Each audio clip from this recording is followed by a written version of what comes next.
Panorama group, जो सोचता है वो करता है। आपके अपने सपनों का आशियाना। तो मेरे साथ हैं सलमान रागी जी, जो कौशल यादव के बहुत भरोसेमंद हैं। और कौशल यादव की खासियत ये है कि पहले जेडीयू में थे, चुनाव के ठीक पहले आरजेडी में चले गए।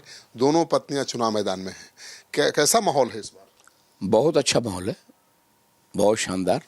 क्यों छोड़ना पड़ा आरजेडी को, जेडीयू को? जेडीयू को छोड़ना पड़ा। आप जान ही रहे हैं कि आज के डेट में नीतीश जी का हाल क्या है।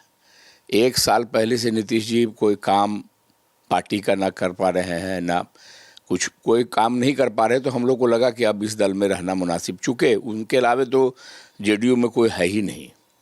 तो आरजेडी में आए तो आपको सम्मान भी मिला, 2 सीट भी मिल गया। सम्मान तो ज़रूर मिला, 2 सीट तो जेडीयू में भी मिला था, इसमें भी मिला है। सम्मान जैसा मिलना चाहिए था वैसा सम्मान हम लोग। का मुद्दा क्या है?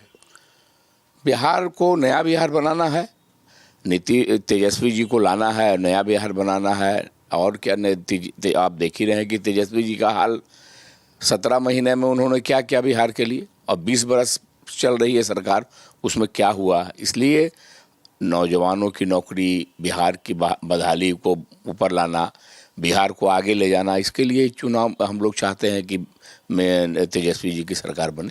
लेकिन अभी जो वोटिंग से ठीक पहले दिल्ली में लाल किला पर बड़ा हमला हुआ है, आतंकी हमला, उसका कितना इम्पैक्ट पड़ेगा? नहीं, आतंकी हमला जो हुआ है बिहार में, दिल्ली में, उसमें इम्पैक्ट का बिहार में उसका कोई लेना देना नहीं है। दिल्ली में तो भारतीय जनता पार्टी की सरकार है, भारत में, देश में भी भारतीय जनता पार्टी की सरकार है। और उसके बाद वो सरकार कुछ कर ही नहीं पा रही है देश के लिए। तो फिर ये सब चीज़ वारदात हो रहा है। अगर हमारी सरकार होती, यूपीए की गठबंधन की सरकार होती, तो ऐसा होने ही नहीं दिया जाता। तो आतंक के खिलाफ तो ज्यादा बीजेपी कट्टर मानी जाती है। नहीं, वो तो दिखावा है। आतंक के खिलाफ बीजेपी जब से सरकार संभाली, आप देख लीजिए कि कितना आतंकवाद का घटना घटा। हाँ, ये तो बात सही है कि एनडीए सरकार में ही आतंकी हमले ज्यादा हुए हैं। तो लेकिन वो तो अब कहेंगे ना भाई कि देखिए ये लोग आएंगे तो यही करेंगे। नहीं, ऐसा थोड़ी है। अब हमारी सरकार रहती तो हम अंकुश लगाना जानते हैं, आतंकवादी को हम घेरना, हम आतंकवादी को ख़त्म करना जानते हैं। इसलिए हमारे टाइम में, हम लोग के टाइम में, गठबंधन के टाइम में कभी वो पर नहीं मार सकता है। जंगल राज वाला नैरेटिव बहुत मजबूत कर रहा है एनडीए।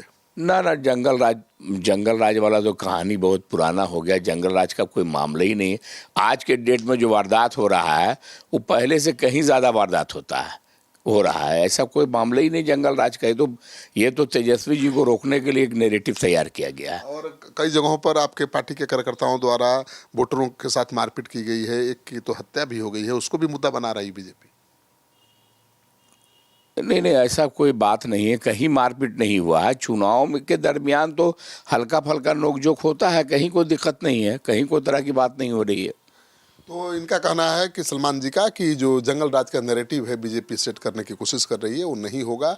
और जो आतंकवादी हमला हुआ है दिल्ली में, उससे केंद्र सरकार और दिल्ली की सरकार की विफलता ही उजागर होती है। इसका बिहार चुनाव पर कोई इम्पैक्ट नहीं पड़ने वाला है।